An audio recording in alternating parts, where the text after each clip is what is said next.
a soldier, an airman, and a Marine walk into a room. This show is The Punchline. My name is Ryan Smeltz, and you're watching Veteran Talk Show. All right, guys. So in case you don't know, we are an affiliate for Soldier Girl Coffee Company. I'm super excited about this because they have amazing coffee. And in future episodes, you will see us drinking Soldier Girl coffee.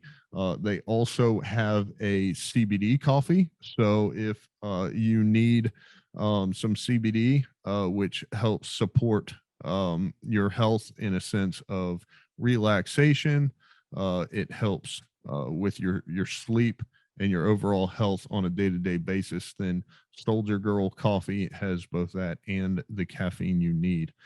So be sure to check out the link in the show notes. Go ahead and click that, shop around, and make sure you get yourself some Soldier Girl Coffee today.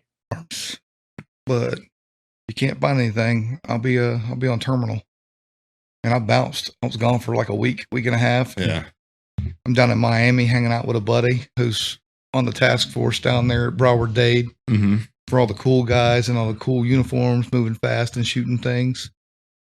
There was actually more people getting shot in Miami-Dade than there was in Bogota, Medellin. Jesus. Places that I'd been in South America, right? Yeah. I was like, yeah, this might not be the right thing. And the wife I was married to at the time, I called her. I was like, hey, what are we doing? She's like, well, I'm pregnant. I was like, well, I guess I'm raising my right hand, repeating after me. Yeah. And so you re-enlisted? I re-enlisted, but I re-enlisted into Motor T thinking, well, cool. I didn't know it was combat arms in the Marine Corps.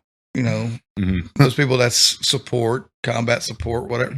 Marine Corps is combat arms. Yeah. And I did it as a mechanic. So I'm like, I'll never have to carry a pack again. I'll get to ride in a truck. Pack got heavy as shit. Yeah. I'm just saying. I didn't get to ride in a truck until 2006, Iraq. Yeah. The first time I got to see a up close and personal MRAP.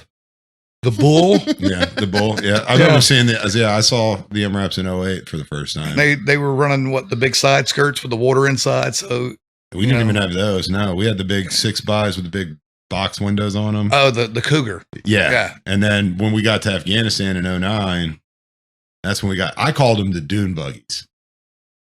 They were the MATV. Yeah. They were like they had the big open space. It was like a Jeep that had a big open space in the back where you could put shit. Yeah. And then it was a 4-seater. It wasn't made by Oshkosh. Yeah. Yeah. They're fucking awesome.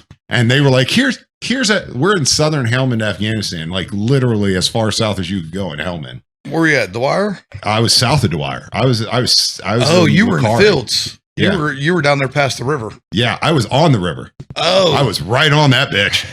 Taliban's they're never gonna make it here. We went on patrol. It's we were dancing in that shit and taking videos. They're like, we're here, motherfuckers. that wasn't y'all that buried the truck in the wadi when it filled up, and in the next unit that come down there, big title is for golf balls. No. Right. So they're launching golf balls daily over into this truck that's in the middle of this wadi. It's filled full of water. The truck's never coming out. I don't know how the hell they got it stuck in the. That might have been another company. So the weapons company. So we were as far south as you could go until Marja happened, and then when Marja happened, y'all pushed back up. Yeah, we didn't push up. We became the blocking force, and then our weapons company swung south of us. Okay. And so we were down. So the Lakari Bazaar. Yeah. That's where we took the Lakari Bazaar. That was my unit. Ah, okay. That took that. And then weapons company went down right near the Shafir Bazaar, whatever the fuck that thing was called. Well, everybody was getting busted for smoking weed. They were because the IED took out the piss truck.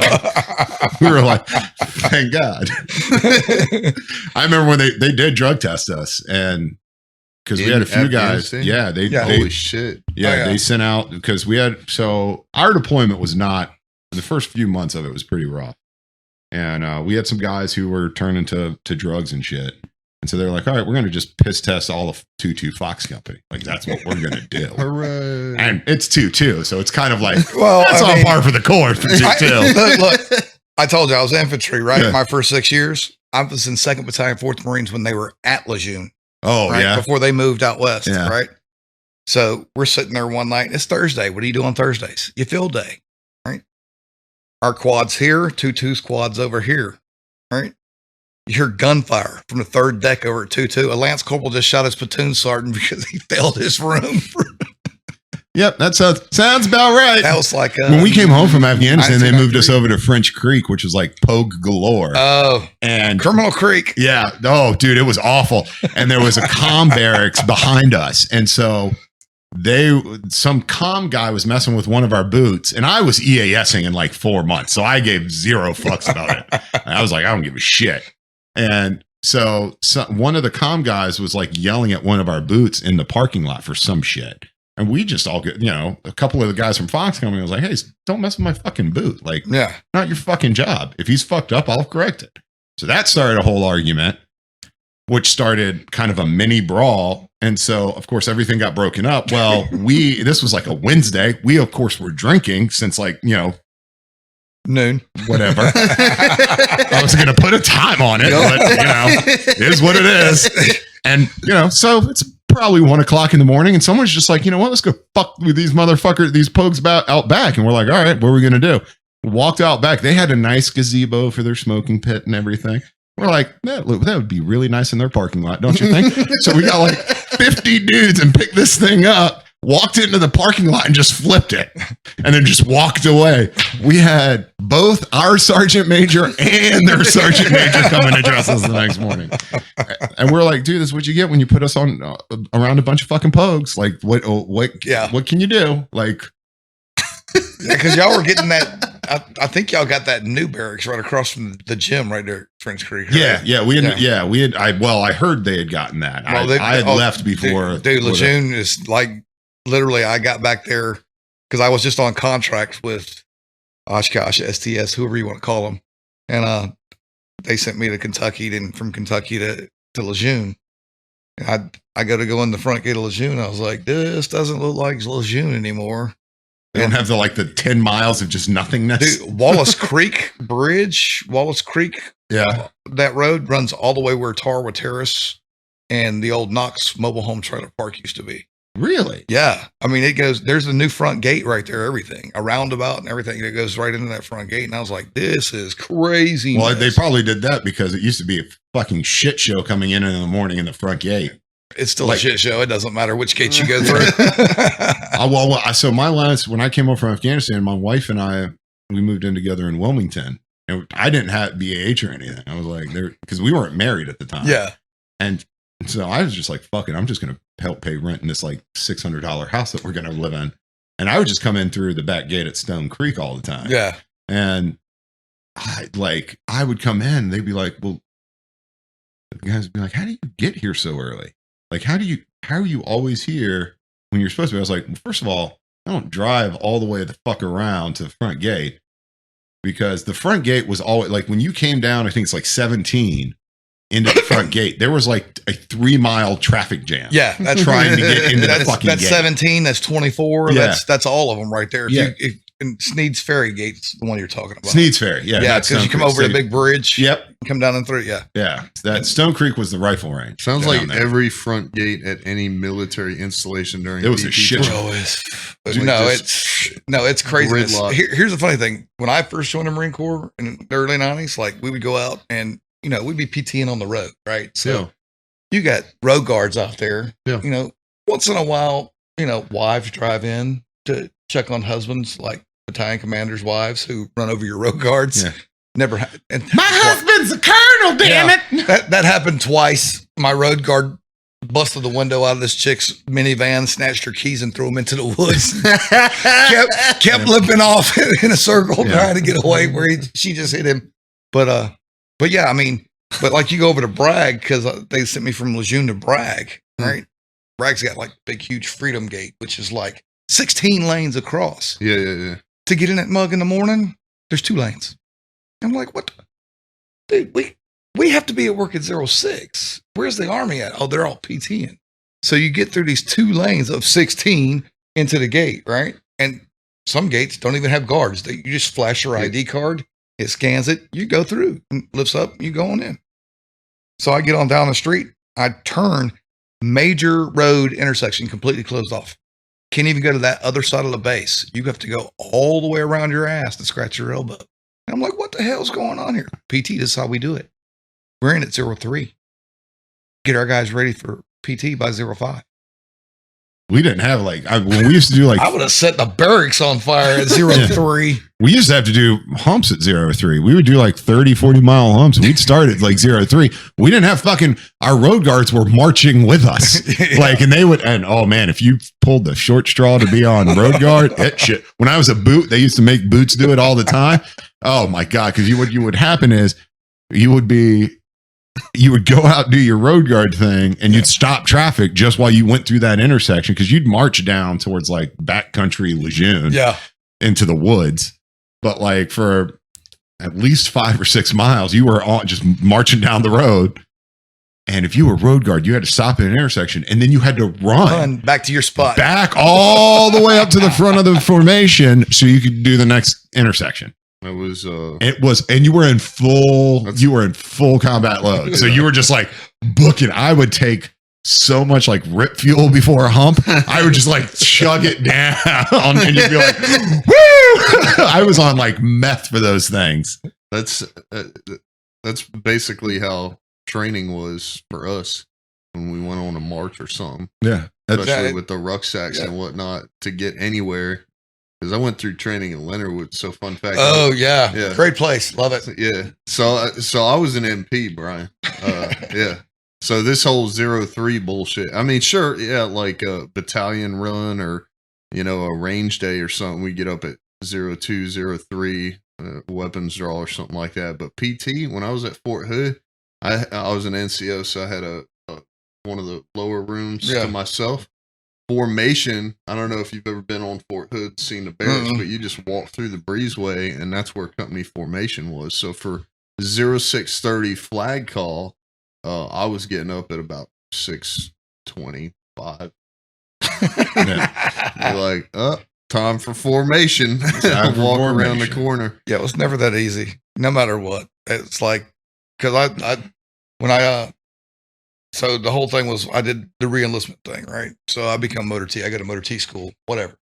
I'm a sergeant in motor T school with a bunch of boots, straight from Paris Island, straight from MCT because. So they didn't have a separate class for reclass? No, I had my you SOI reclass. You're just hey, here's a bunch of 18-year-olds, and there's you. And when I was in infantry training, I had 2 guys who were coming over from somewhere. They had re-enlisted to go into the infantry, or they were doing assaultmen or whatever. Yeah, with the big, the javelins or whatever they were. Javelin smalls, whatever. Yeah, whatever those were.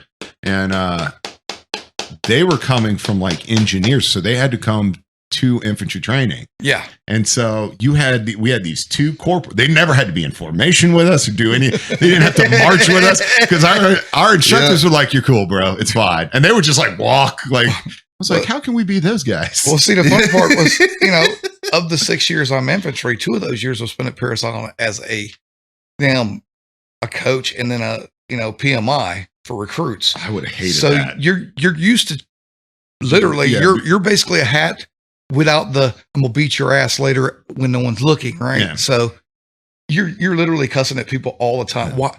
Show me your front sight post. Where's it at in your rear sight? Yeah. Right? And they point at it. So you lose your mind, you destroy your smoke, your pit helmet. But I get to this school, right? I check in. I'm a sergeant. I'm not a 6-month sergeant, a 2-week sergeant. I've been a sergeant for 2.5 years. Right. So I check in. And the first sergeant's this is what I need you to do. You're gonna be the class commander. But you're going to have to watch all of the barracks. Bitch, I'm a student. Nah, you got duty every weekend. My wife is in Beaufort, South Carolina, and she's pregnant, by the way. So I'm not doing duty you'll do duty every weekend. So that lasted about 3 days, the first weekend, because I crushed the shit out of the barracks. Literally went back to Chinese field day, pulling shit out of the barracks. Oh, yeah. Making them clean. Oh, you want liberty? Oh, good. You can earn that shit today, Bubba. Guess what? I was like, that's like the boot story where they made us stand fire watch after hazing all of our boots. Where I was walking in every 15 minutes to a boot room. Like, he talks about that during like our first I was episode. like, oh my God. I was like, no, if I got to be up and standing here, I'm going to make you motherfuckers pay. Have you been hazed today? Is there, you have anything to report? And they couldn't get me. I was following one of my general orders. I was touring my post. Yeah. Like, what can you do? I had a guy at Fort Hood fail room inspection too many times, so I had him do that. They used to make us lick the dirt if we failed room inspection. You told me about that. They would stick your tongue out. stick your tongue out. Yeah. But here's the funny thing. Here's the funny thing. I saw it the other day, right? I saw this meme. It was like the military where two-time divorcee 27-year-old gets to tell you what to do with your life. And I was like, damn. That's like, spot on. There's a group on Facebook I just found called I Don't Like This Picture Because I'm in it. That's what that is right there. So Bryan, you said you did contracting, or you still do contracting? I do, actually. So what was that? He was talking to me on the phone yesterday. You were saying about like the people in that kind of circle treat each other. It's not. Or in the military, we expect a certain type of shit, right? Mm-hmm. We're going to give each other shit. Doesn't matter what rank you are. I mean, even the Sergeant Major of the Marine Corps, who's one of one, catches shit from all the other Sergeant Majors in the Marine Corps. And then, you know, like the Army's got a command Sergeant Major. They got a regular Sergeant Major, then they got a command Sergeant Major, and then they've got Sergeant Major of the Army. Yeah. Well, Sergeant Major in the Army is like, he's Buddha, right? Yeah. But the Sergeant Major of the Marine Corps, he's not Buddha. He's not even the Pope. He's like the lowest one in the parish, and the rest of the Sergeant Majors in the Marine Corps got arrows because they might be it next because they can get picked. You don't have to have a command. You can be the junior Sergeant Major in the Marine Corps and become the Sergeant Major of the Marine Corps. Just very Game of Thrones. Yes. Just very Game of Thrones. Just depends on who you piss off the most, right? So I don't get the reference. Oh, well. But I know the show. That's it. Anyway, so in the contract world, you've got guys who never been in the military, but they work on military gear. That's cool. That's, you know, I give it to them because some of them couldn't join. Some of them are like, I would never do that shit. I'm just here to make money. Yeah. Right. The cutthroat part is like they laid me off December the 3rd. Right. December the 1st, the company signed a $900 million contract. They turned around 2 days later on the 3rd and put 85% of us out of work. Right. Then they do these other little things like December the 15th, they call me up. Hey man, we got a spot for you. It's like, okay, we're at Oshkosh, Wisconsin at the factory. All right, cool. Well, you got to take a pay cut. Excuse me? Oh, and you got to pay for your own room and your own board. Whoa. Hold on. Say this again. Right. So then you start talking to other people who they've offered it to. I turned it down because I'm not dropping from $35 to $21 an hour than paying for my own food, my own room, my own board type deal. It's not worth it to me. Right. And to be in ball places, Oshkosh, Wisconsin, where it's like 15 below zero and the wind's blowing your ass to pieces in December and January. So I was talking to those other guys who didn't have 5 months on the contract were literally going, yeah, I'll take it, but you got to do this. You got to do this. You got to do this for me. And they're signing off on it. I didn't give any stipulations. Just I'll come back, let some of the other guys get this because, you know, I'm a little bit better off. I'm retired. You know, I do whatever. So that's kind of how it is. But then they come back in January and say, hey, we got openings for Germany. Shit. Germany's a cool place. Fuck yeah. I lived there for 5 years as a kid. The day that they took all of us and kicked us out or laid us off, whatever you want to call it, they took our ID cards. So how they pick and choose who goes to these spots like Germany or Italy or Japan, right, is they put your ID card number down. You no longer have that ID, so you can't. You literally cannot. Well, if we pick you for the job, you know, well, automatically I put ID card has been taken, you know, the day I was laid off, you know, I'm still putting in for the job, but I can't give you an ID card number. Right. So all their buddies. So they're picking and choosing who they want to go that way because they kept all their buddies. Old boys network. Exactly. You know, so and then you got the other stuff like this never personally happened to me, and some people have seen it on the news. Some very well-known contracts at one time that were doing security in, say, Afghanistan, Iraq, places like that. New guys coming on deck, they would make them stand watch in like bikinis. I'm sorry, I'm doing what? You make great money. I don't make that kind of money. Yeah, y'all seen me in a video and stuff like that, walking around, hanging out in Raleigh in a pair of draws last night. Okay, cool, whatever. But you're not putting me in a combat zone with just a helmet, a pair of boots, and a damn female bikini on, standing a post. Yeah. Nope. Right? Or, the hazing that we went through in the military. Some of these people who've never been in the military try and haze you that way. I would, yeah. Once I got hazed, once I lived through hazing, like you could not haze me. No. Like I would literally look at you and be like, I will throat punch your ass, mother. Like I'm not getting hazed. You and I can go down to the ground and figure this shit out. Like I think exactly. We ain't doing this. I think it's very difficult too. Like, you spent 22 years in. Yeah. I was in for 10 years. If I got out, and I talked to a buddy of mine. The baby in it for. I was considering a security contract, and I talked to a buddy that did it. And I was like, "What do you think?" And he was like, "Well, it's good money." I was like, "What do you mean by that?" He was like, 22, 25-year-old guys are going to be in charge. He was like, "Remember all the sergeants that got out and were kind of dirtbags, and they like to be in charge? Those are the people that are going to be in charge of, fuck." And that's what you see, Yeah, I was considering like a contracting company, like doing actual like I guess security contracts. Yeah.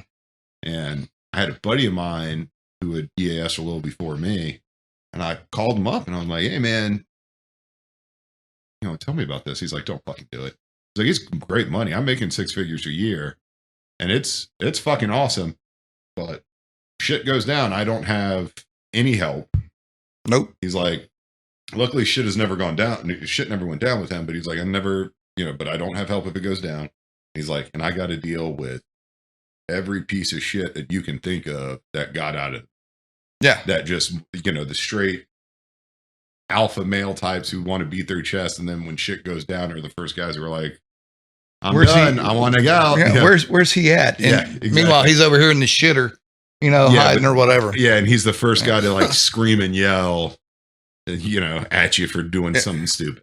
Yeah. And he's like, "You don't want to be contracting." I was like, "Well, it sounds like I'm going to college then." Yeah. Well, and then you got security contracts out there that like they've been known for every name in the book, but I think they're actually going by like Academy now or whatever. Originally they were Blackwater, started by that SEAL dude. I've heard of like Triple Canopy, Blackwater, and one of the guy that lives behind my brother. I'm not going to name drop, but he owns a security contract. He's ex-Delta. Yeah. So he's a scary motherfucker. Yeah, you don't want to name drop that because you'll fucking die in your sleep. Yeah, well, right here. Yeah. He's watching. His name now. But I mean, and there's that's cool. A lot of these contracts they require you to have certain skills. Some of us, I'm sure you gentlemen, and I'm sure a lot of people who are watching and listening, they've got those skills. Yeah. There's great money in it, but there's this thing called SOFA status of forces agreements that you don't get with those companies. Yeah. And I'm sorry, but I don't have the $2 to $3 to $5 million that it would cost to, get some high corporate, lawyer to come and get me out of jail on a, far side of the world. There were 2 like former Green Berets in Venezuela recently that got like captured. They're trying to overthrow the government or something. Yeah, exactly. And they were working for a security contract. And I watched I don't know how real this is because I saw this on YouTube. I was like, but apparently they were working for some sketchy dude who was also a former Green Beret who was convincing everybody they were doing this on behalf of the CIA. That sounds weren't. like some the rock shit. Yeah, like it was. Like they were thinking they were going down to train for some reason. They were working for the CIA, and they actually weren't. And there's questions about, did this guy work for the current president of Venezuela? So he could set it up to say, hey, the U.S. is trying to overthrow me. And now they're like in a prison getting tortured. And they've been down there for like 2 years or some shit. You can't really, if you don't follow the law of that country, or you're on the contract, you're following the law. Yeah. Right? You're doing everything you're supposed to do. We know there's bad people out there.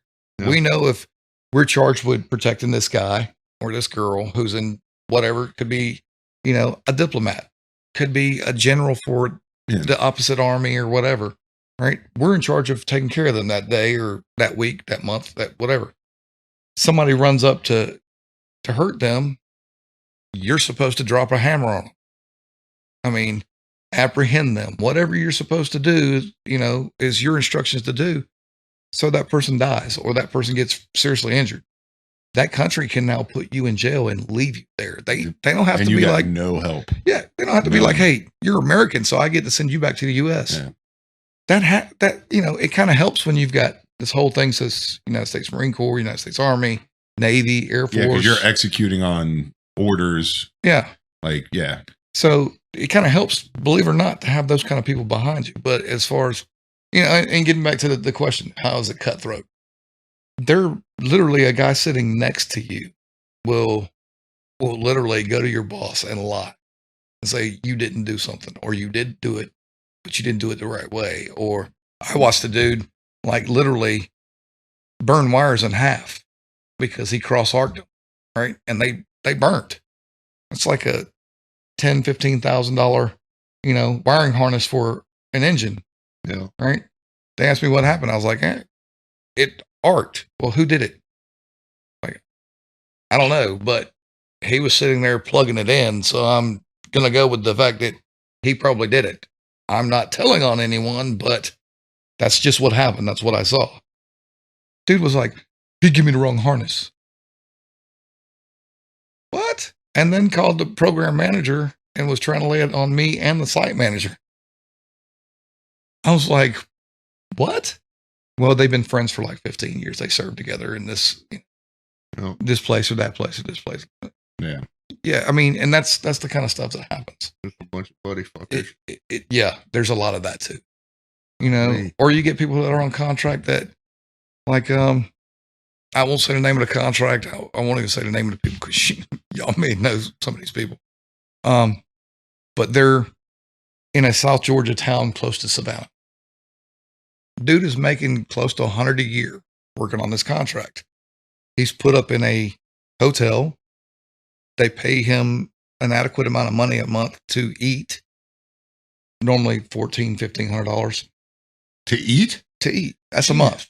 Jesus. Well, you got to go by the economy, whatever. Per diems. In fact, you got clothes that's got to be washed, whatever. It goes in there.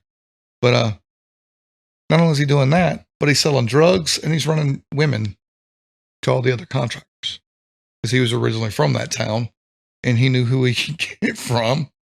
And he had a whole stable of women. So he was pimping out females to his contracting buddies. Holy shit. And Jesus. His hoes, his prostitutes, whatever you want to call them. Stable of horse. That's what we'll go with. We'll go with stable of horse. Okay. He's giving them like 30 cents on the dollar. So he's, I guess in pimp terms, he's giving them a lot of money, but I guess they didn't see it that way because they turned on his ass and they called his contract. Yeah, I mean, I've heard some horror stories about just nightmarish shit that happens on in any type of contract, like not just defense contracting, going out and doing security work, but I got a buddy of mine who I grew up with who's working with comm gear. Yeah. And he loves it and he's got a great group of people around him. But there are other companies that are doing stuff similar to what he does. And he's like, those motherfuckers are shady and shiesty fucking companies. He's Wow. like, the shit that some of those people do is, it is unfucking believable.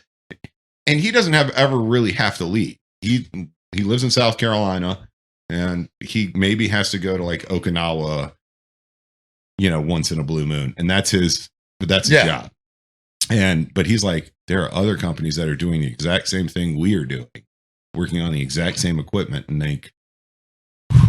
the shit. Like, he's like, dude, there are like straight up, they'll go into certain countries. Like, they'll go over to, the Middle East somewhere and just go out and be like, you know what? I haven't killed anybody in a while. Let's just go out and schwack somebody.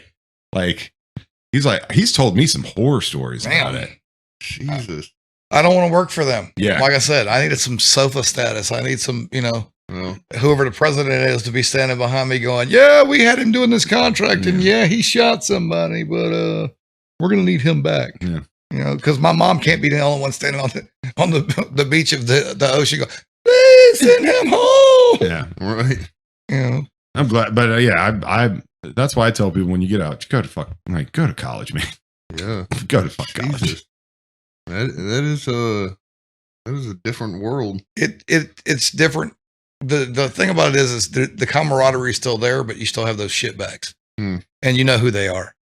Hi, and I was the 4-year Marine, the terminal lance. No, that really. I know 4-year Marines right now, guys that I trained as a drill instructor when I went back to Paris Island as a drill instructor. They multi-million-dollars. Yeah. One kid is now, matter of fact, he's the one who put me in contact with my realty company to sell my house down here in Linden. He's like, yeah, these are some good people. Talk to them. Yeah. I was like, you getting a kickback? He was like, nope, they're just one of my companies. What? How rich are you, dude? He's like 30 years old and he's like kicking it in the fucking, BMW 6 Series and mama's driving like the best of the best BMW Cruiser, whatever the hell it is out there. They're going to Switzerland and like right now they're like, the Magic Kingdom with all of his kids.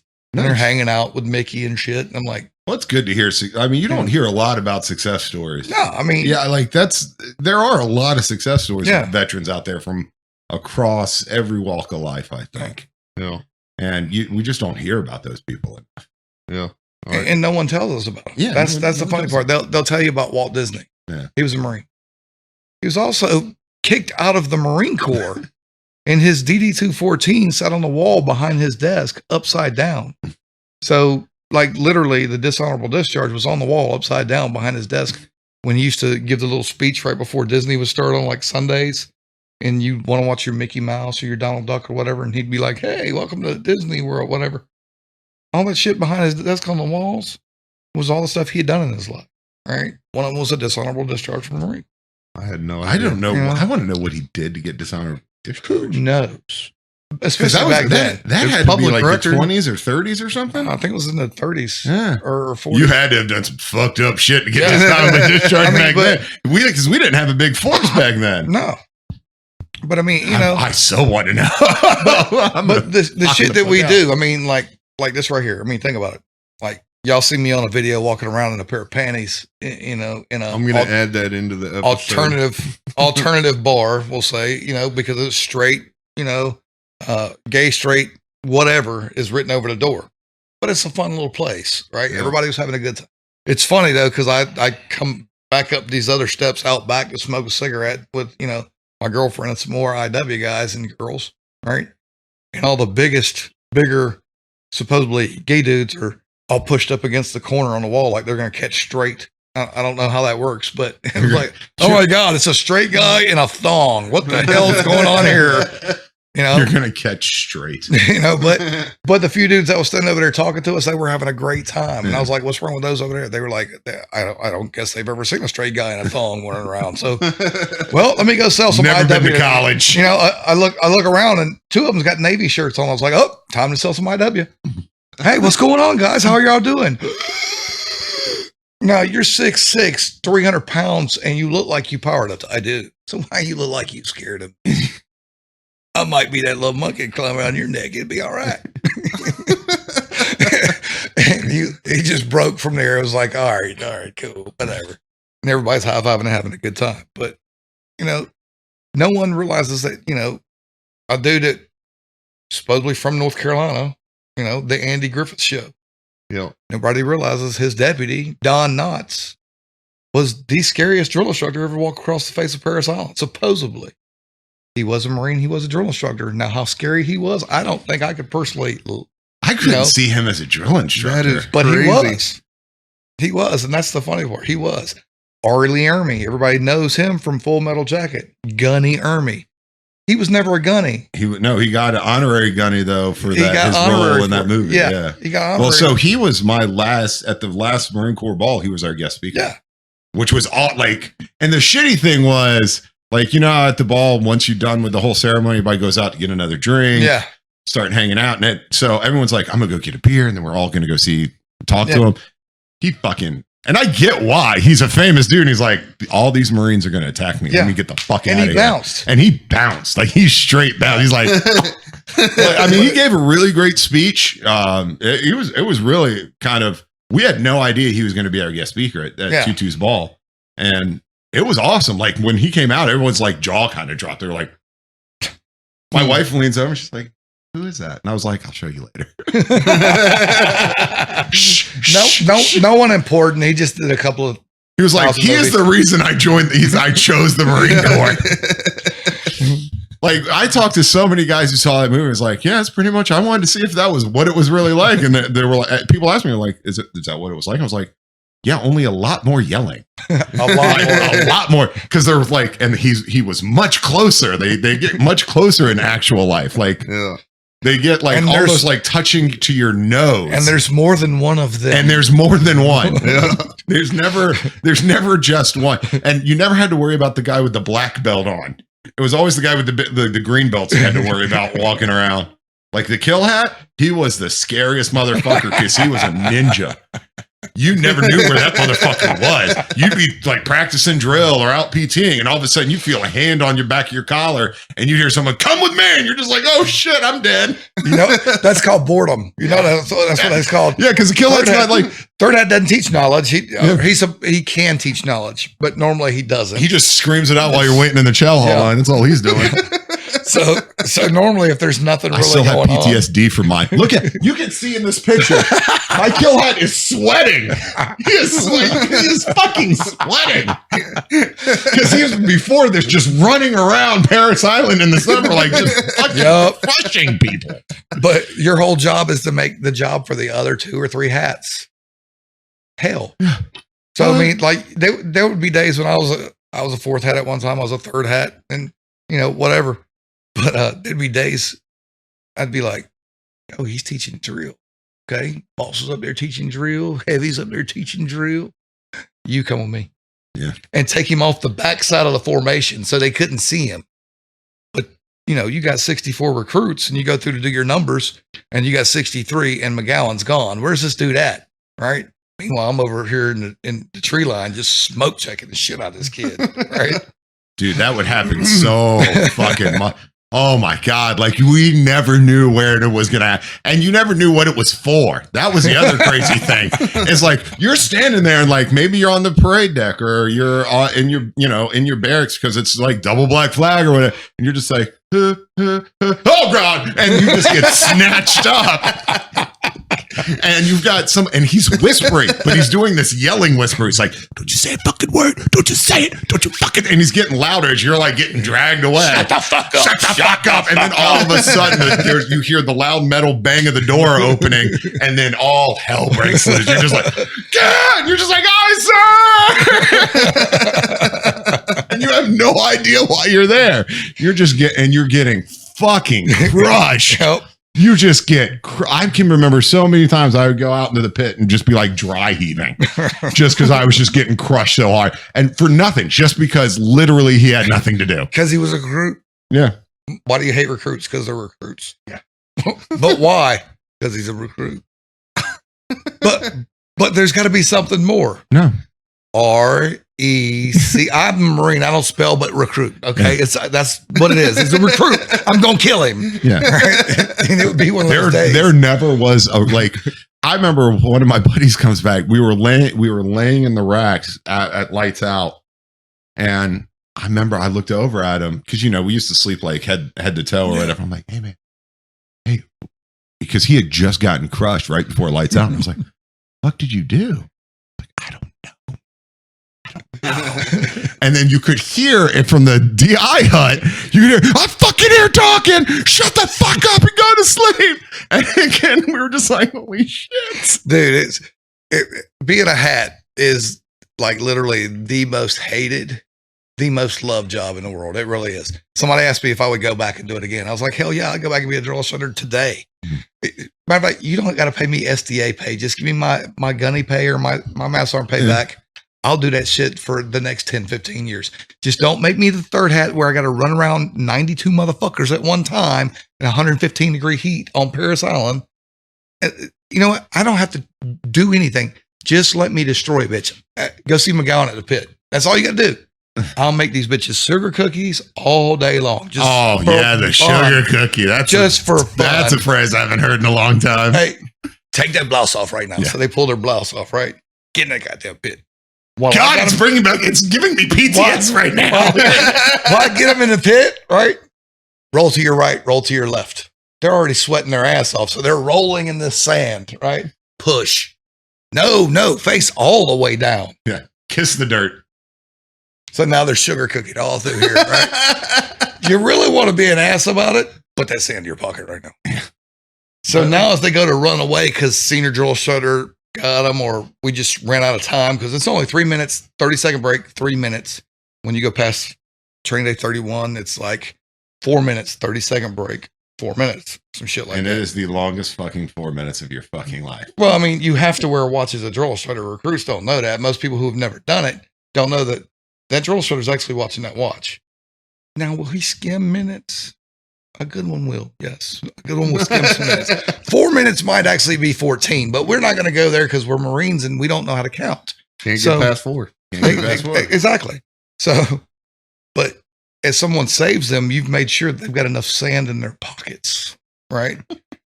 I used to make them, if they were third phase and had bloused boots, I would make them push it down in their pants. So their blouses, right, are filled full of sand. This is not like a trademark for him. This is a popular thing. Because that's happened to me. And he wasn't my drill instructor. My favorite, one of my, I think it was my heavy's favorite term after every chow was, all right, you got to eat. Now it's their turn. Get in the pit. And he was talking about the fleas, the sand fleas. And he just sugar cookie the fuck out of us to kick up all the sand fleas and just get the shit bit out of us.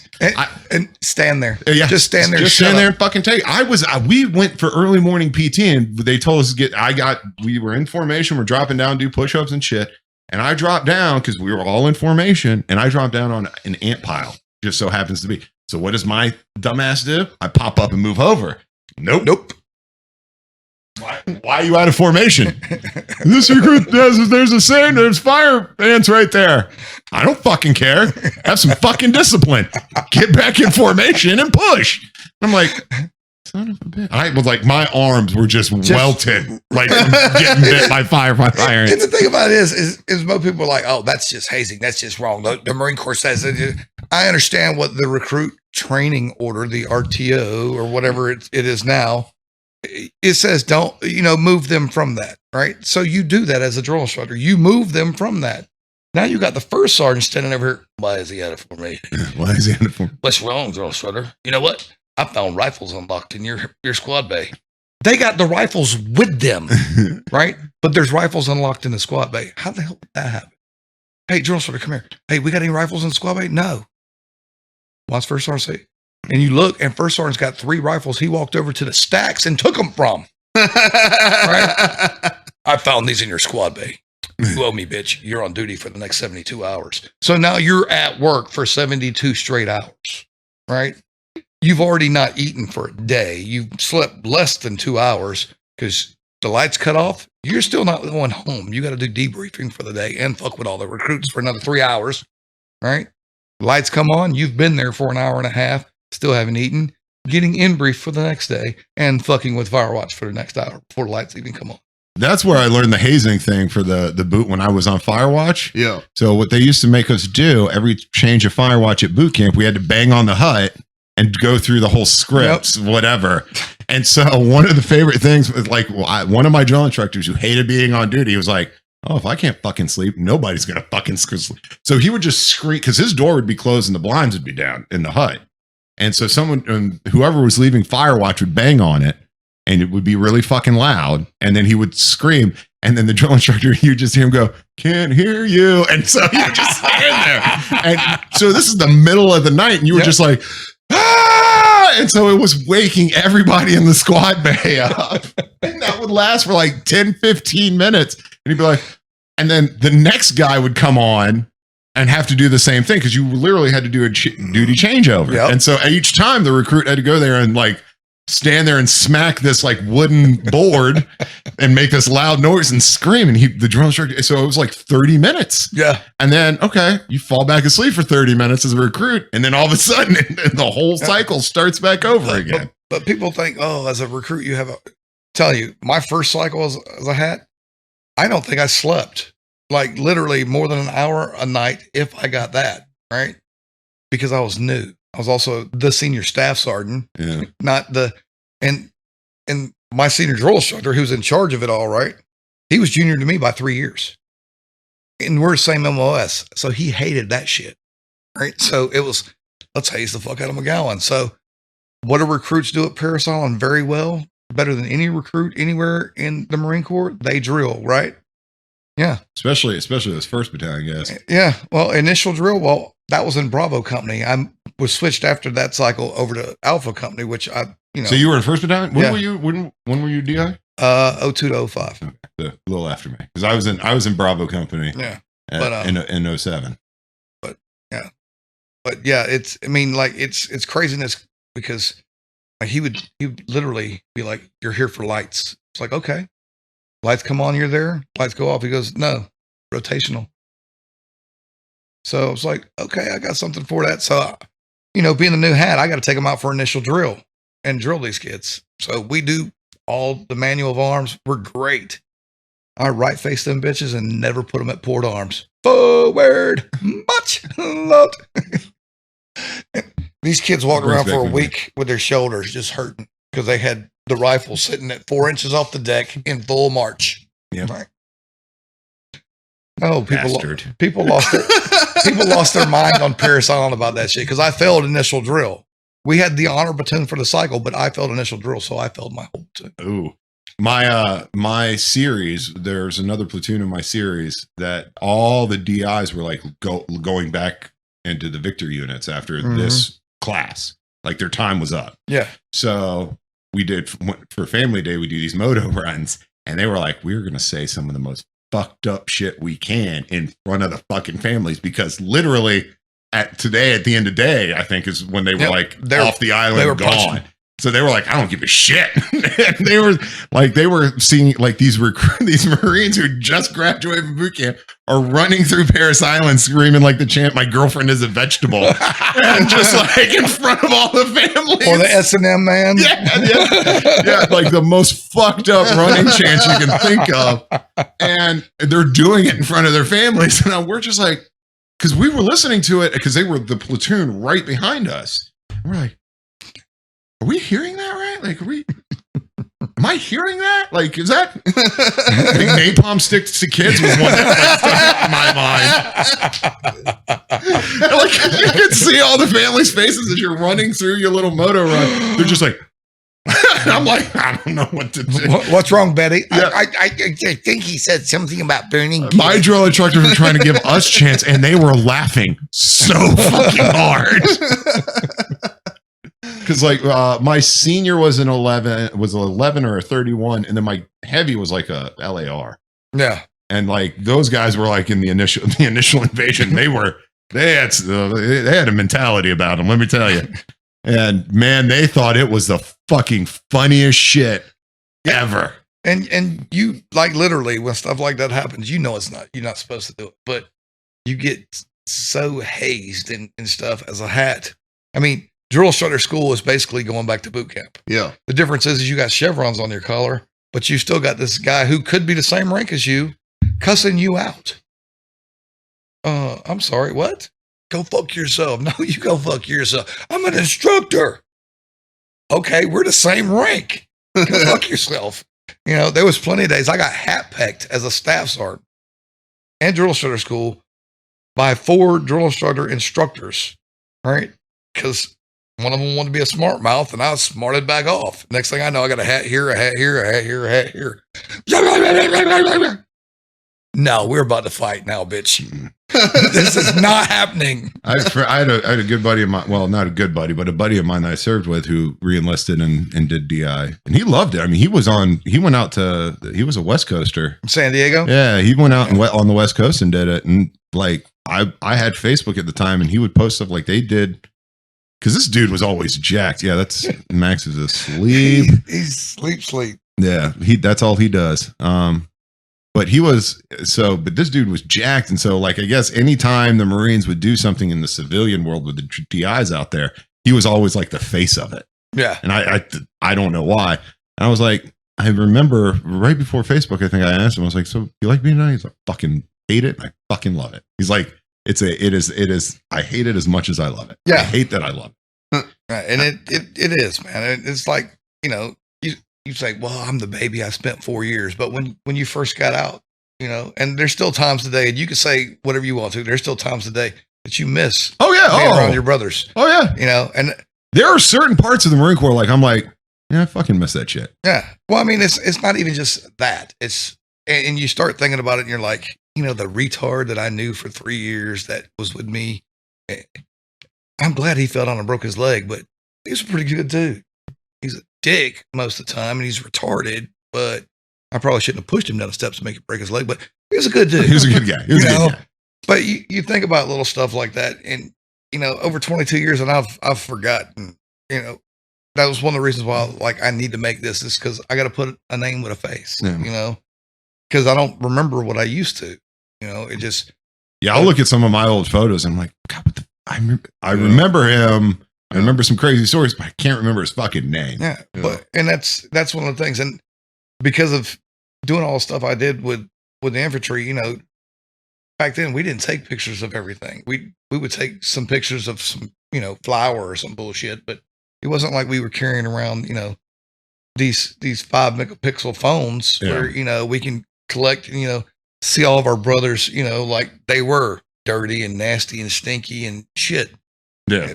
So I just never took a whole bunch of them. There's a few pictures of me being a hat, a few pictures of me in Okinawa, in the early days, a few pictures of me being in South America.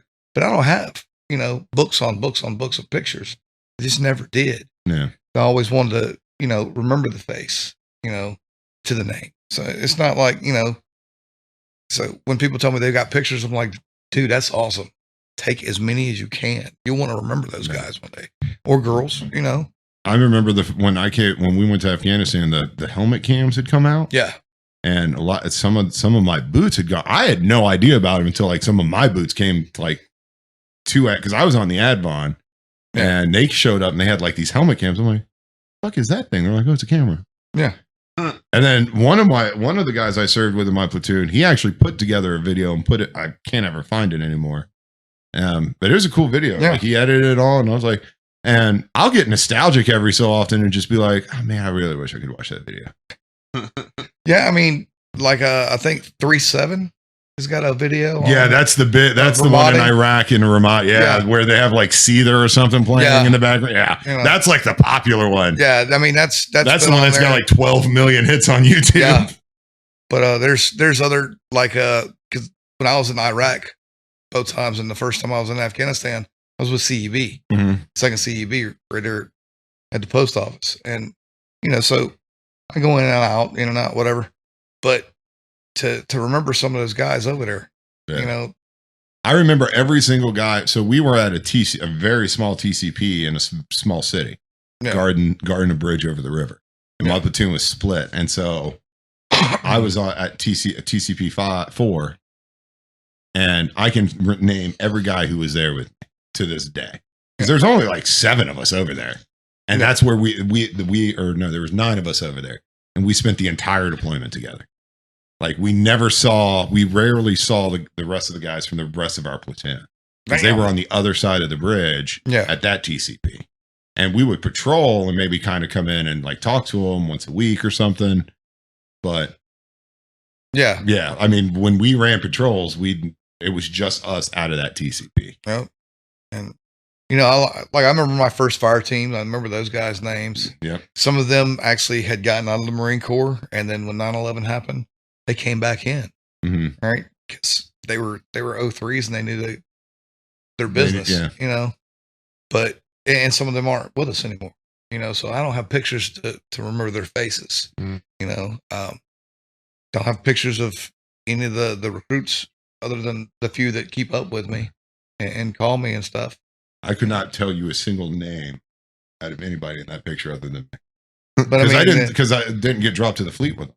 Yeah. Yeah. Like that was the crazy thing. I think maybe, I don't think anybody in my platoon in boot camp went through into 2-2 with me. Yeah. I don't think there was anybody with me. And depending on which year that was, I mean, you said what, 7? 07, yeah. Yeah. There was so much, they were still doing build up.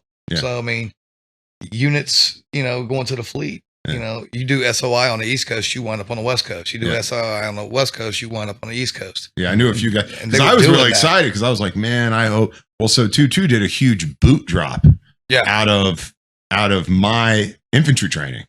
Like, I'll never forget, I quote unquote graduated from infantry training. Yeah. And was literally like, hey, everybody, go grab your shit and jump on the bus here. And we show up to Second Reg and we're like, they're like, you're all in 2-2. And like, there was like, I think 80 or 90 of us out of my SOI class that dropped to 2-2 in that one day, which was huge. Like it was unheard of. Like there were my best friend who I'd met in boot camp or at SOI ended up going with me and being in my fire team at 2-2 at Fox Company. Damn. And it was kind of weird because there was like 20 of us and our company gunnery sergeant was like, you're in, you know, he just went through the roster of like the 20 guys he had or 30 guys we had dropped. He was like, all right, you 10 are in first platoon, you 10 are in second platoon. Yep. And then we showed up to the platoons and like, you're in first squad, you're in second squad, you're in third squad. Boom, done. And I was like, shit, man, this is like, I thought we were literally, because I was so naive. I was like, this whole company just gets smoke checked or something in Iraq. Or shit? Well, I mean, they did have losses, but I mean, it wasn't like that. It's just everybody rotated back and like either caught orders because they were on like their 4th deployment in a 4-year period, or they were like, yeah, fuck this, I'm EASing, and they bounced. Yeah. You know, that happened with several units right there at Lejeune. Yeah. Oh, I had half of the guys who showed up at my company, a lot of the guys were stop lost. Yeah. They had gotten out and had, you know, they were in the initial invasion. They were like, "Oh, you're the new guys, huh? Yeah, we just came back too. I've been out for 6 months. Got stop lost and came back." Yeah. Holy shit. Yeah.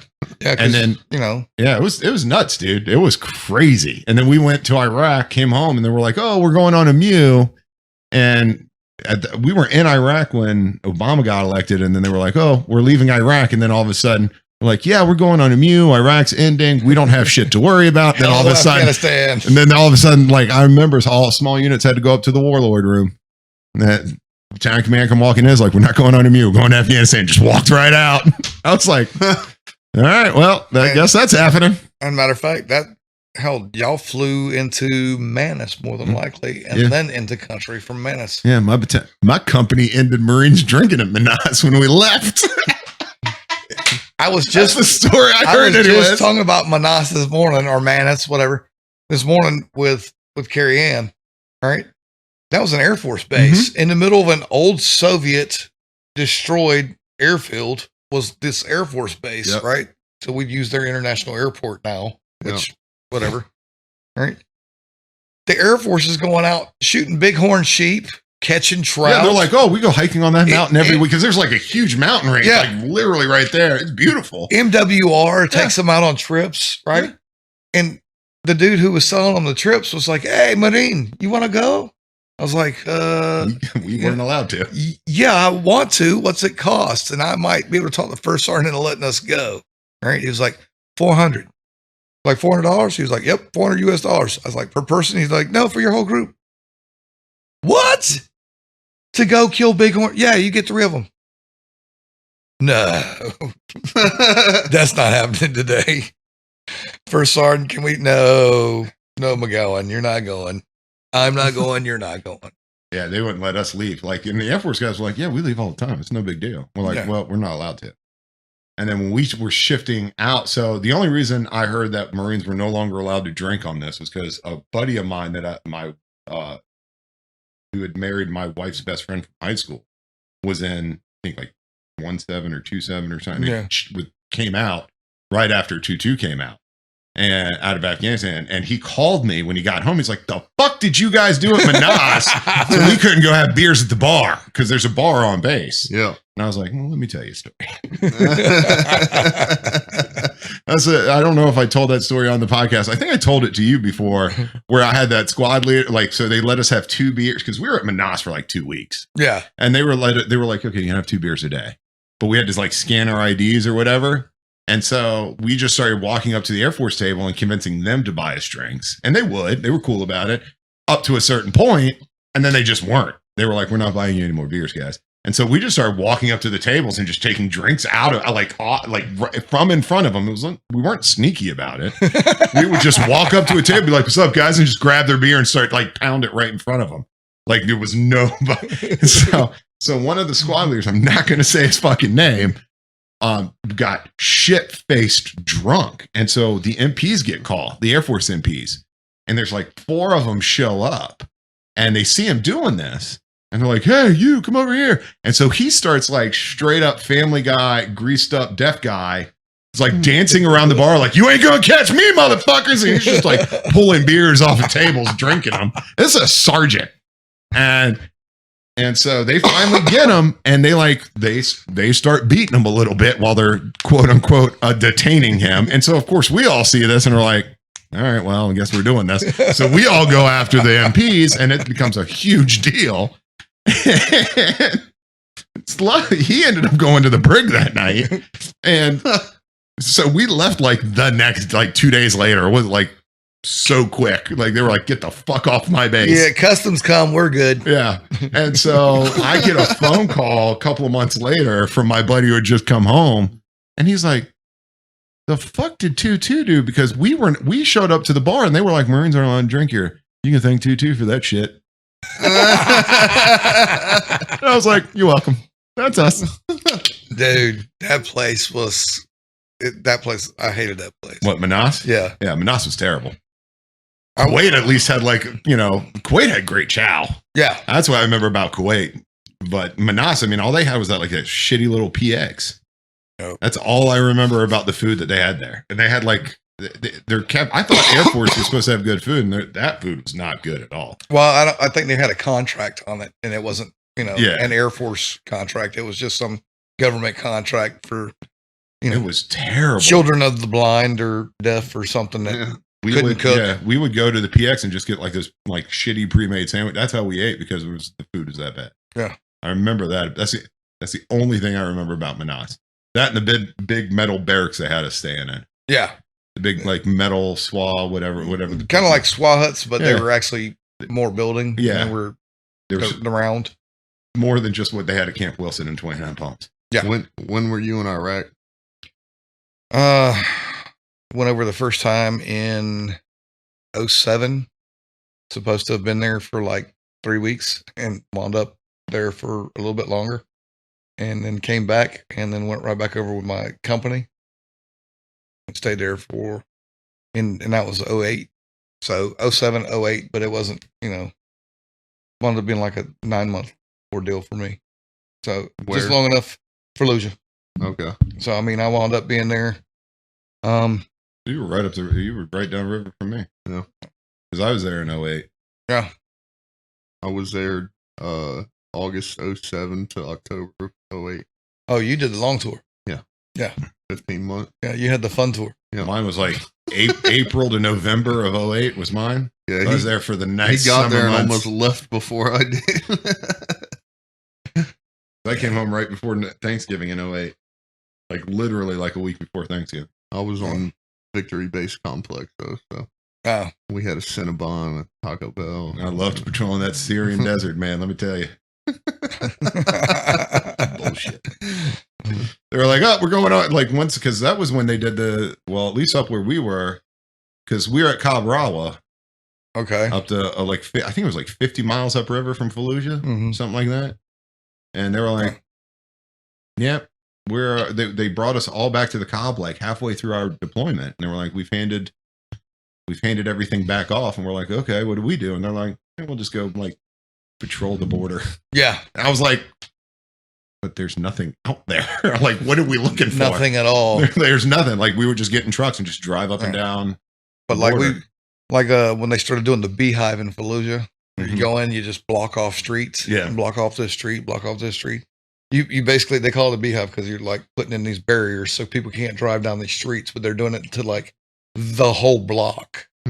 Right. And then they're putting like a 2200 curfew or something like They that. would do like random curfews. So we're going out there dropping blocks, and Iraqi police are supposedly in charge, and they're running scared. I mean, The ones that were up by us were corrupt as shit. all of them were corrupt. Yeah. But I mean, no, I most mean, of the like ones- straight up, they would help Yeah. there was a factory out by us, and you would see in the middle of the night an Iraqi police truck just go up to this factory with his lights on, blue lights and all, and then this truck would follow him out of there. And you're like, motherfucker, you knew what was going on. Yeah. That was a weapons cache, and they're running fucking guns somewhere. Or or they, drugs. or it was a V-bid, or yeah. But I mean, Wow. and Iraq was corrupt. But I'm gonna tell you now, Afghanistan, bro. For me to have been on this podcast, I paid 70 people downstairs to just get me in the room, and y'all wouldn't even be talking to me until I paid y'all. That's Holy Afghanistan. shit. That's how bad it is. Afghanistan was like straight up where I was anyways, like the Middle Ages. It was like going into the fucking, like, I talked to a kid who's obviously 10, 11, 12 years old, be like, "How old are you?" He's like, "I'm 30. Like, no, the fuck you're not. Like, we thought at first we were like, they're just fucking with us. And they had no concept of time. Yeah. Or like where they were. We showed one old guy in Ashura, like on one of those tough books. We like started where we are, satellite image. We ended up zooming all the way out to show him where we were from. And he just couldn't fathom it. Couldn't fathom the world was that big. Yeah. He was just like, no. And he thought we had flown there in helicopters. There were a few people who thought we were Russian. Yeah. Like legit. Like Yeah. would like come up and they'd say hello to us in Russian. We'd be like, "That's not Dari. What is that?" And like the interpreter would be like, "Oh, that's Russian. He thinks we're Russian." Yeah. And that I talked to some of the teams that were over there that would, they were going do patrols and stuff. And this one team, they knew the ID was implanted. So they were going to drive around it. So they drive through this farmer's field. Well, he's standing there in the field. So to make it right for him, they walked over and handed him $10,000. And he handed it back. They said in perfect English, he said, "No, you keep your money. Yeah. Just don't shoot me." Yeah. And this guy goes, "I would never shoot you." He goes, "That's the difference between you and the Russians. The Russians would have ran through my field, ran me over, then took back off. They would have just shot me or ran me over with the vehicle." Dude, I had a dude come up to our base, our little patrol base, Yeah. with an old school bolt action rifle and a white flag. And we were like, "Is he Taliban, sir?" No, he wanted to come fight with us because he had fought with the CIA. He was an old dude. Like he was not a young guy. But as a young man in the 80s, he had fought apparently with somebody in the CIA. He's part of Charlie Ward's army. Yeah, like he had fought, like he had known someone because he was asking us about him. He spoke very broken English. He'd be like, Bryan? Bryan? Like saying this dude's name. We're like, "Who the fuck are you talking We about, don't know dude?" Bryan. It wasn't this Bryan. we're like, "Who the fuck are you talking about?" And he's talking to us, and like our turf finally comes out and he's like, "Oh, he fought with the Mujahideen against the Russians, and I guess he had like a CIA contact or an American contact, is what he said, whose name was this guy or whatever, and he's looking for him. He wants to fight with us." And he's like, "Well, you guys helped us out back in the day, so I'm going to help you out now." We're like, "Well, you're really old, so I don't know how much helping you're going to be able to do." Yeah, until he starts John Wayne in that damn bolt action. Yeah, he could. Yeah, he could shoot. That's what I'm saying. But he would tell it. Like he'd come up and be like, "Yeah, Taliban. Oh, you want to know what the Taliban is? Okay, I'll show you." He walks right through the village, and he just was like, he was like knocking on the door. He's like, he would tell the interpreter, he's like, "This guy's Taliban." Knock on the door. No fucks given. He's like that dude. That guy. Yep, fuck that guy right there. Fuck him hard. That guy's and like the elder in the village that we were in, his two sons were both Taliban. We knew that, and we're like high level Taliban members in south of our AO. And we were like, we know your sons are dumb. He's like, no, they love America. He loves Americans. I'm like, no, they don't. No, they fucking don't. Don't fucking lie to me. Really? That's why he's got that Kalashnikov just pulling rounds downrange at us every time we pass. Every time we walk south of your village, we know he's one of the ones shooting at us. We told him straight up one day, we're like, look, if we ever see him with a gun, he's going to get fucking schwacked. We're just going to smoke his ass and leave him play. Save us the trouble. Like, just tell us where it is. That's crazy. Yeah, I never got the pleasure of going to Afghanistan. You didn't miss Yeah. Yeah, I mean, You missed poppy fields. You miss moon dust, a couple poppy fields. Couple. Some beautiful mountains. They got some gorgeous mountains. See, I never saw the mountains where I was because I was in the river. I was down south in that river valley. Well, the only reason I got to see them was because when I went over the second time, the first time I was with CEB, so I get selected for promotion instead of first sergeant, which is what I was wanting. I got selected for mass sergeant, which I stay at my MOS. Yeah. Well, they launched me to Albany, Georgia. It's like, okay, cool. Whenever I get to Albany and I'm kind of bored on like day 3, hey, who wants to? You're going to be pinning on mass sergeant next month. What? You might be taking out the garbage. I was like, I don't give a shit. I won't be sitting here in this office no more. So I take me and 6 other Marines. I take them over to Afghanistan, meet up with 1st Marine Division. We run around to every cop and fob doing a basic phasmo inspection. Nice. So we're making sure they got all their weapons, all their gear, all their tools, right? You're doing the whole, and you're making sure they're following proper policies and procedures, right? Everybody's like, that pogue ass shit. Well, you know what? I still got paid the same thing. I got shot at in helicopters. I got shot at in a truck. I didn't get to shoot back. And oh yeah, by the way, I didn't get to carry, an M4 or an A4. I got to carry a 9mm pistol on my hip the whole time. Oh, we'll be flying everywhere. Oh, except for when I'm up at, there was something 1 and something 2. I'm trying to remember, but they were like an air base up north, right? Delaram 1, Delaram 2. Well, to get from Delaram 1 to Delaram 2, they're not going to put you on a helicopter to take you 2 miles. Yeah. You're going to get in a truck. So our whole team picked up in this truck and right? I think I was in a vehicle maybe twice in Afghanistan, and one of those times they got blown up. Well, the funny part is we're doing this, right? And there's kids standing there with the old ancient David and Goliath sling. Mm-hmm. They're slinging rocks at the fucking trucks. Oh yeah, oh yeah. And they're good. Like we'll bust a window, like a bulletproof window. Will like have a spider vein with like a damn nick in it that you can put your thumb in. Right? They used to throw it at us on dismounted patrols. They would sit there and they thought it was a game. Yeah. They would be like, they said there wasn't any evil intent.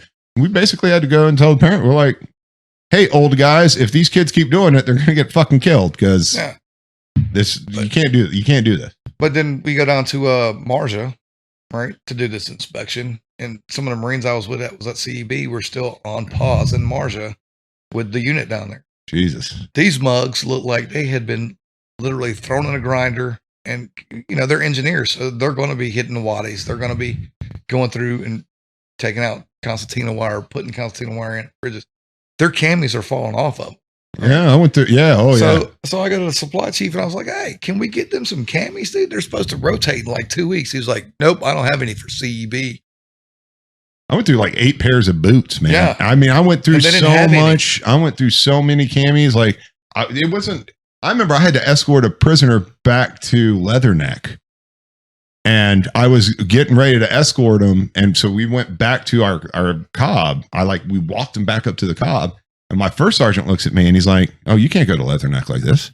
And I had the popular Afghan rip, which was from knee to knee through the crotch, just a big giant hole. Yep. And he's like, "Do you have any other cameos?" I was like, "No, this is all I got. This is what I got." But yeah. So I mean, we flew in there, and I got to ride a truck then. Oh, you're late. We gotta tag it up. I appreciate you coming out, man. Hey, I appreciate it. I do. I appreciate the invite. Like I said, I needed to I got lost in faces talking. with names and names with faces. So I got enough for 4 microphones. I got 2 lapels I'm working on, so that'll be 6. And you or any veterans, we literally just do this. That's all we do. Most of the time, usually there's a lot more beer. Yeah. It is. Usually there's a lot more, but I've got to be somewhere, so I can't drink that much, and he's hungover like a Yeah, bitch. I'm not hungover, but I was working on it pretty good earlier this morning. Yeah. So any Sunday you want to come out? So usually 11 to 3. Tried to get Russell to come on. But he got really deathly ill one week. And Oh yeah, I thought I had COVID. Didn't want to run the risk. I literally, like, I woke up, I was vomiting. Yeah, it was bad. I was like coughing. Ugh. I thought I had a fever. I went and got a COVID test, and it wasn't COVID, thank God. Just kind of some 24-hour bug or whatever that was going around. I want to get out more with those IW guys. I felt bad because when I tried calling you early in the morning with that too, and you texted me back. He's like, he's out front. I'm like, well. Yeah. He showed up like 30 minutes early, so he's already. And I swear I would have been here earlier, but like I said, I'm over there with a battle buddy, and we were shooting the shit and laughing. And another thing I know, I was like, "Damn, oh, you're we good, gotta man. go." You're good. I didn't expect you to drive that far, but I was like, does he live in Wilmington? Man, that's a long drive. It is what it is. Like I said, I know I'm new to the IW deal, and a lot of people. I'm not trying to take over anything. I'm just trying to get out here and see vets, man. Yeah. It's something. I took 4 complete years off after I retired from Marine Corps. It wasn't like I retired and went straight into contracting. When I say I took 4 complete years off, other than the fact that I was training my now ex-wife to do what she did, right? I literally sat in the mountains of Western North Carolina over in Hayesville and fly fished every day off my front porch. When I say off my front porch, I mean like literally, this is my front porch. Your street was the creek, and there was a street that ran in between. So I would literally walk off my front porch and sit there and fly fish all day long, or train my dog who's in the back of the truck right now sleeping. But you know, I didn't have time for it. And then when I started training with her, you know, I still wasn't around vets. And, you know, you be around active duty guys and you still kind of, you know, like, okay, 90% of them haven't even deployed. And I don't mean like do a combat deployment. I mean like to CAX, to Okinawa on UDP, to hell, I don't know, to Fort Lee, Virginia from Lejeune. You know, AP Hill, they've Fort Pickett, woo! But I mean, they've not done it. You know what I'm saying? So you kind of feel like the old guy who's, you know, oh, he's just telling some bullshit ass sea stories. Okay, well, that's cool, but that's what we do when we're my age. But normally, if I remember it, I'll tell it like it was. Even vets who did 4 years with me. I mean, it wasn't uncommon to run into. I thought this was weird, but when I came in, it wasn't uncommon to find someone who'd been to both Iraq and Afghanistan. Yeah, it was not a big deal. And then my boots, I guess, my grand boots, whatever you want to say. They thought it was like the most. They were like, "Oh, dude, you went to Iraq too?" Yeah. Did you shoot? Yeah. No, polished shoes. No, just sat there, you know, went and, you know, just made sure it didn't drive too close to that donkey with the wires hanging out his ass. Yeah. Spent a lot of time in the Jack Shack, you know, whatever. 138 degrees outside. Woo! 190 inside of Jack Shack. Well, you had to wait till nighttime, of course. Shit. The urge hits, man. The urge hits. The Jack Shack. Always fun. Hey, everyone. Thanks again for listening. Hope you enjoyed the show. I'm Joe. My name is Ryan. Please don't forget to click that like button. We can be found on anywhere you get your podcast. And also, don't forget to go down below and click the link for Soldier Girl Coffee. This is the Veteran Talk Show. If you or someone you love is suffering as a victim of sexual harassment, sexual assault, needs help with addiction and recovery, or mental health and well-being, then please go to veterantalkshow.com/resources. This show is hosted, produced, and edited by Ryan Smeltz. Our co-host is Joe Ballack, and a guest starring veterans.